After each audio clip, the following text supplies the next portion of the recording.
Halo semua, selamat datang di Auto Rider. Kali ini kita kedatangan sebuah motor cruiser yang keren, cruiser atau sport ya, karena namanya Sportster. Karena dia juga sekarang lebih sporty dan punya banyak yang baru. Selain mesin yang baru, banyak juga fitur-fitur baru yang sangat kekinian. Ini adalah Harley Davidson Sportster S 2022. Kita akan bedah apa aja yang ditawarkan oleh Sportster ini.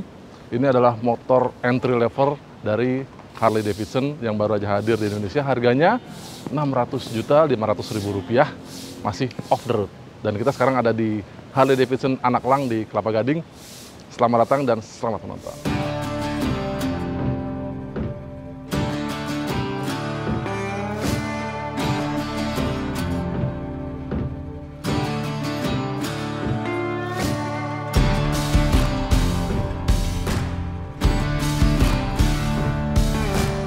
Kenapa saya tadi bilang banyak sekali ubahan dari motor ini? Karena memang banyak sekali yang baru. Kita lihat saja, yang paling kentara adalah mesinnya. Di bagian bawah tangki ini, kalau kita lihat, ciri khas dari sebuah Harley Davidson adalah mesin V-twin.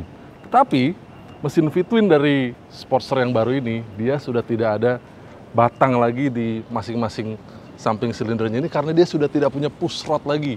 Jadi mesinnya benar-benar baru. Tapi kita akan bahas mesinnya belakangan. Itu adalah bagian yang paling menarik dari motor ini. Dan kita akan lihat nanti bagaimana suaranya. Tapi kita lihat dulu secara desain dari motor ini itu seperti apa. Dia kelihatan gambot, bannya depan dan belakang. Jadi kalau kita bilang mungkin ini gayanya bober-bober gimana gitu ya. Jadi di depan kita lihat dia tangkinya kekinian juga ya. Walaupun modelnya teardrops, tapi dia lebih ada sisi tajamnya di sekitar sini. Dan ciri khas dari sebuah Sportster adalah tangkinya nggak gede-gede amat. Jadi walaupun dia panjang sini, tapi tangkinya hanya muat sekitar 11,8 liter bahan bakar. Dan kalau kita lihat, dia punya posisi duduk yang lumayan agresif. Nah, kita coba lihat sekarang. Dia punya footstep itu di depan, jadi forward control. Kalau kita lihat dia ada di bagian depan mesin dan joknya sangat rendah. Nah, kira-kira seperti inilah posisi duduk saya di Sportster yang baru ini. Tinggi saya 185 cm dan motor ini terasa pendek banget. Anda lihat kaki saya sangat menekuk di motor ini dan harus dibilang motor ini memang jadi berasanya kecil dan enteng. Walaupun beratnya 228 kilo. Tetapi dibuat maju mundur seperti ini, itu rasanya enteng banget. Mungkin karena dia punya mesin yang cukup rendah dan motor ini nggak tinggi-tinggi amat, jadi center gravity-nya sangat rendah sehingga walaupun bobotnya ini sebuah moge ya bro, 1200 cc, tapi rasanya enteng-enteng aja buat didorong-dorong dan dipindah-pindahin pada saat parkir. Nah, seperti yang saya bilang tadi, dia punya footstep itu forward control, jadi posisi kaki saya ada di depan sini. Tapi kalau Anda nggak suka dengan forward control atau mungkin kalau Anda nggak setinggi saya ya, itu buat menjejakkan kaki ke depan sini mungkin agak jauh. Mereka juga menyediakan aksesoris yang bisa memindahkan posisi footstepnya itu ke tengah sini, jadi mid control. Nanti kira-kira di sebelah sini. Nah, jadi kalau buat Anda yang setinggi saya mungkin enak nih, dia posisi kakinya di sini. Tetapi dengan posisi stang yang seperti ini, dia gaya ridingnya agak menunduk. Jadi dengan posisi seperti ini, buat riding lama kemungkinan bisa agak ketarik di bagian hamstring belakang. Jadi kalau mungkin Anda nggak setinggi saya, bisa pilih yang di belakang sini. Tapi itu ada tambahannya. Jadi itu adalah sebuah aksesori. Nah, aksesori lain adalah, kita lihat motor ini di belakangnya hanya ada satu jok saja. Jadi ini hanya bisa buat riding sendiri. Tapi kalau Anda ingin boncengan, itu ada aksesorinya. Jadi bisa ada jok lagi di belakang sini dan tentunya ada footstep juga buat pebonceng. Nah, kita lihat desainnya. Semua kekinian karena dia sudah punya lampu-lampu yang full LED di depan, lampu utamanya sudah LED, begitu juga dengan sennya, dan lampu belakangnya sudah LED. Tapi kalau kita lihat lampu belakangnya, nah ini jadi ada di bawah, seperti mudguard ya. Jadi tidak ada di bagian buntut ini, dia ada di bagian bawah berikut dengan dudukan plat nomor dan lampu sennya. Jadi gayanya lebih agresif. Dan ternyata kalau kita lihat ya, di depan dan di belakang bannya itu gambot banget, membuat dia tampilannya sangat kekar. Jadi di depan dia pakai shock breaker upside down, membuat Sportster ini makin sporty. Diameter upside down-nya 43 mm dan semuanya punya setelan, Mas Bro. Jadi di depan ini ada setelan baik untuk prabeban maupun untuk dampingnya. Semua bisa disetel dari atas shock breaker ini. Dan setelannya banyak, tapi kayaknya kalau Anda ingin nyetel shock breaker ini sebaiknya berkonsultasi dengan pihak dealer atau bengkel, karena setelannya di depan dan di belakang juga cukup banyak bervariasi. Di belakang ini ada single shock breaker di bagian bawah sini kalau kita bisa lihat, dan dia punya setelan damping maupun rebound. Reboundnya ada di belakang sini, jadi ada semacam knop. Kalau kita sih nyaranin sebaiknya berkonsultasi karena disesuaikan sama berat badan Anda, baik Anda sendiri maupun berboncengan sama seseorang yang Anda sayangi kalau Anda beli jok yang di belakang sini. Jadi ada panduannya tuh, kalau berat Anda berapa, nanti setelannya berapa klik dan segala macam. Itu kalau Anda pesan motor ini tanpa konsultasi dulu, dia akan mengirim motornya sesuai dengan settingan pabrik. Tapi kalau Anda ingin setelan sesuai dengan berat Anda, itu nanti akan distelin oleh bengkelnya. Oke, kita lihat bannya. Di depan dia pakai ban 17 inci dengan lebar 160 mm, profil 70, lebar banget. Bannya Dunlop GT503 dan di belakang sedikit lebih lebar 180 mm, profil 70 tapi ringnya 16. Jadi sedikit lebih kecil diameternya tapi bannya lebih lebar. Jadi kalau kita lihat depan dan belakang itu komposisinya keker banget. Di belakang dipadu dengan arm yang modelnya pipa gitu. Jadi sudah nggak pakai shock breaker kanan kiri lagi stereo, tapi sekarang shock breakernya mono di tengah dan semua sudah full setelan. Apalagi Anda sekarang dapat rem yang cukup pakem karena remnya dari Brembo, baik di atas ini maupun di bawah sana. Itu dia pakai kaliper Brembo monoblok 4 piston dipadu dengan satu single disc brake. Di belakang juga disc brake satu, tapi floating kaliper satu piston. Dan dia sudah ABS, termasuk dengan cornering ABS. Ya, tadi kita udah lihat ya komposisi kaki-kaki dan bannya keker banget. Dan sekarang kita lihat mesinnya, dia desainnya baru, tapi ternyata bukan cuma desain yang baru, tapi semua engineering dari mesin ini juga baru banget. Namanya mesin Revolution Max 1250T. Kenapa ada T-nya? Karena torsinya disetel lebih tinggi. Jadi mesin ini mirip sama yang dipakai oleh Pan Amerika, tetapi torsi yang dipakai di mesin ini tuh jadi sedikit lebih tinggi. Kapasitasnya 1252 cc. Dia tetap V-twin, tetapi dia sudah nggak pakai push rod karena sekarang dia DOHC. Jadi ada rantai, jadi pakai rantai keteng yang menghubungkan antara crankcase dengan camshaft, dan camshaftnya sudah VVT, variable valve timing. Setiap silinder dilayani oleh 4 katup, jadi motor ini tenaganya oke banget, 121 dk dan torsinya 125 Nm. Asik ya. Dia sudah punya sistem injeksi dan pendinginnya sekarang pendingin udara. Jadi kalau kita lihat di sini dia tidak ada kisi-kisi sama sekali. Dia sudah tidak menggunakan pendingin udara lagi, tidak air cooled karena di depan ada radiator yang sangat besar di belakang roda itu adalah tanda hadirnya pendingin cairan. Bukan hanya desainnya yang baru, tapi kalau kita lihat rangkanya juga sepertinya baru karena dia menjadikan mesin sebagai load bearing engine. Di depan sasisnya hanya sebatas kecil saja, lalu di bawah lengan ayun itu bertumpu pada mesinnya. Jadi sasisnya terpisah atas dan bawah. Oke, tenaga itu disalurkan ke belakang dengan belt khas Harley Davidson dan transmisinya manual 6 percepatan. Pengen tahu gimana bunyinya? Pengen tahu dong. Oke. Ini motor ini keyless, tapi Anda tetap dapat anak kunci karena dia kuncinya hanya dipakai buat buka tangki bensin, satu, dan untuk kunci stang di balik sini. Lalu kalau buat riding tinggal dikantongin aja,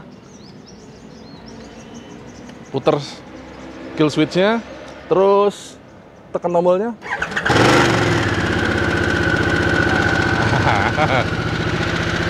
Ini bunyinya bro, jauh lebih kalem ya. Nanti kita coba riding seperti apa, oke?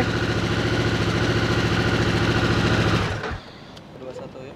Ya, sebelum kita riding, kita kenalan dulu sama dashboard dari Sportster ini karena dengan teknologi yang baru, makin banyak juga tombolnya yang ada di kiri maupun kanan ini. Lihat nih, ya kan?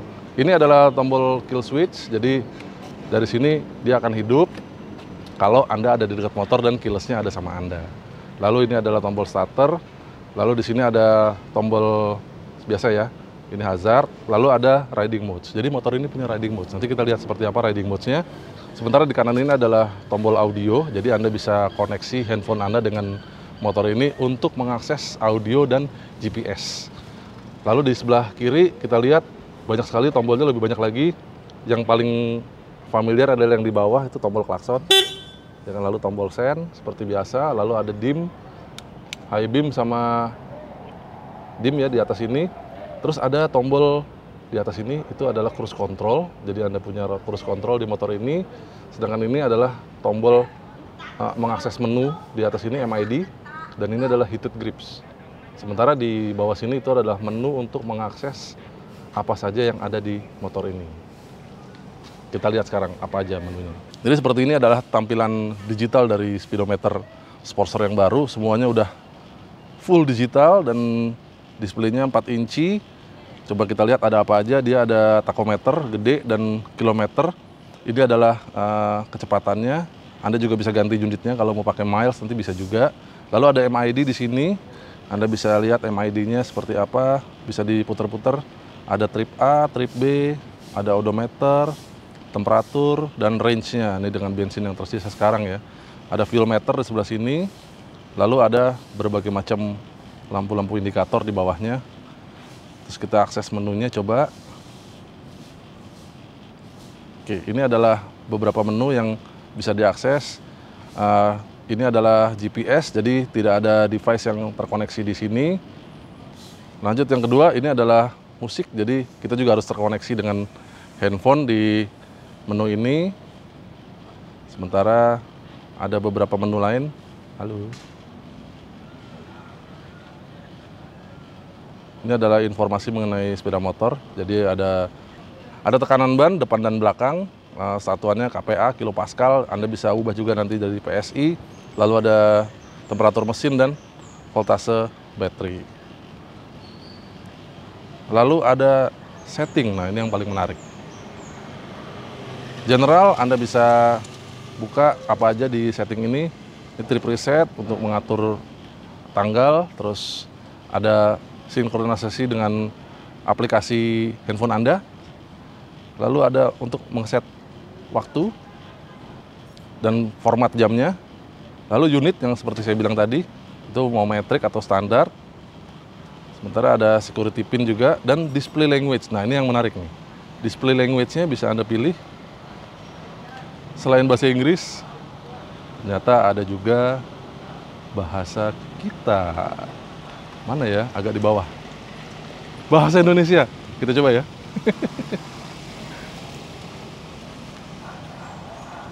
Oke, sudah berganti ke bahasa Indonesia. Sekarang kita pindah ke custom berkendara. Jadi ada beberapa riding mode di sini. Ada hujan, ada jalan. Ini roads ya, maksudnya. Ada olahraga, maksudnya sport. Lalu ada dua pilihan custom A dan custom B ini untuk Anda style sendiri nantinya. Sementara dari tampilan itu bisa ngeset kecerahannya, tingkat kecerahannya seperti apa. Lalu ini untuk nyambung Bluetooth. Nah, sementara di bawah ada notifikasi ponsel. Anda ingin notifikasinya apa aja yang keluar, panggilan ataupun teks. Dan ini adalah software dari motor ini. Jadi ada semua. Sekarang kita coba jalan. Oke.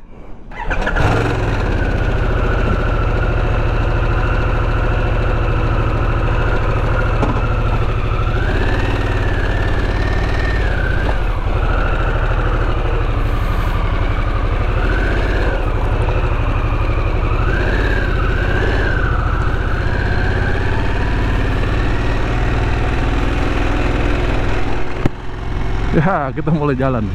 Oke, bener banget bro. Posisi ridingnya agresif banget. Jadi stangnya rendah banget. Jadi kita ridingnya dengan posisi kaki agak ke depan gini ya. Lihat kaki saya di depan. dan stangnya pendek. Jadi waduh, rasanya pinggang agak ketarik nih, bener. Nah, di depan sini levernya kiri sama kanan, handle rem depan sama kopling itu punya setelan masing-masing. Ada 5 setelan masing-masing, jadi Anda bisa sesuaikan dengan remasan jari Anda. Dan sambil kita coba keluar ya. Mesinnya halus. Coba ya, kita dengerin suaranya ya. Ini masih gigi 1. Oke.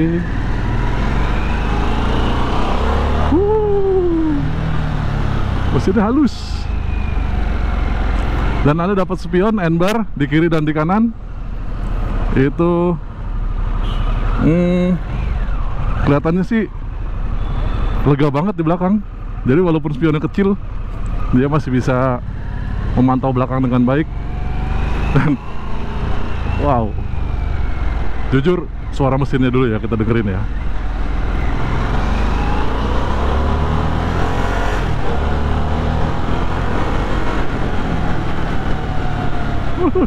Asik. Jadi harus diakui Mas Bro, ini buat Anda yang purist pencinta Harley mungkin akan kehilangan suara berjetnya, karena nggak ada suara stasioner yang deret gitu, hampir hilang. Jadi suara mesinnya halus banget. Kayak pertama kali waktu itu nyobain V-Road ya, itu hampir bisa dibilang menghilangkan karakter Harley-nya. Tapi buat motor yang beratnya 200, di atas 200 kilo, motor ini enteng Mas Bro. Enteng banget. Buat muter ya. Enteng banget motornya. Kita coba akselerasi dikit. Wow. Baru gigi 1 aja jambakannya berasa banget ya. Gigi 2. Tahu-tahu udah hampir 80. Menyenangkan sekali.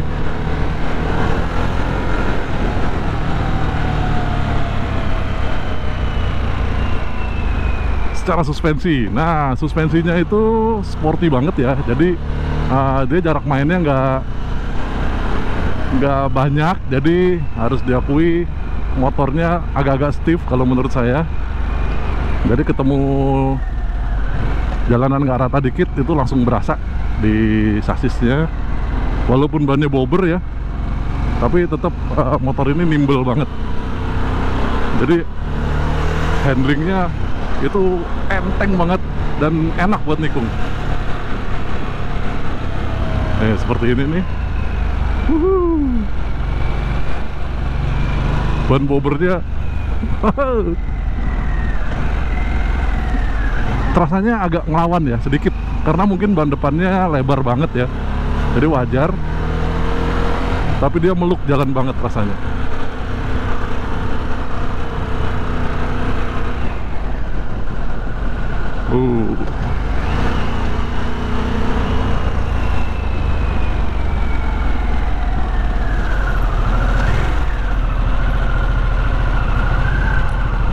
Jadi buat muter-muter seperti ini rasanya enak banget, motornya nimble, rasa enteng. Terus semua tuas-tuas itu rasanya enteng banget, koplingnya enteng banget,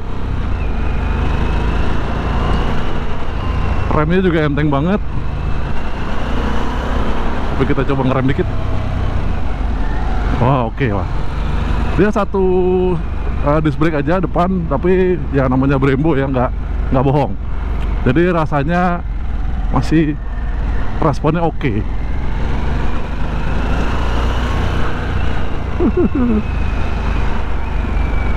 Ya, itu tadi ketemu jalan nggak rata sih berasa ya di suspensinya.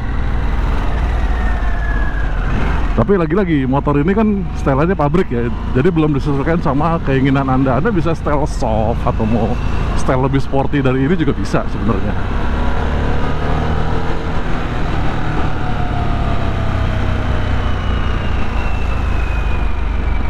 Ada suara backfire-nya ya di knalpot, dan itu rasanya Merdu banget suaranya.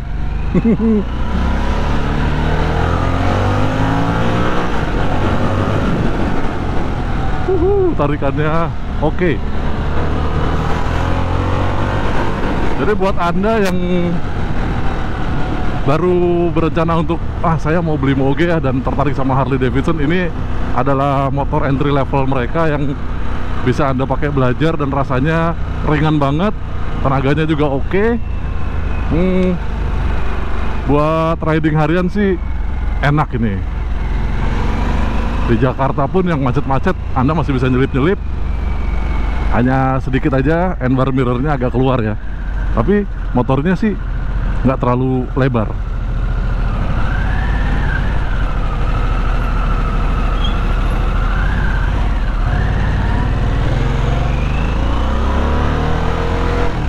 Jadi buat pengendalian harian dia nggak terlalu banyak mesti belajar, karena mungkin radius putarnya juga karena kita tadi nggak terlalu banyak ketemu tight corner ya, jadi masih cukup untuk muter-muter seperti tadi, putaran balik seperti tadi juga nggak terlalu belajar banyak. Intinya motor ini buat pemula itu sangat ramah.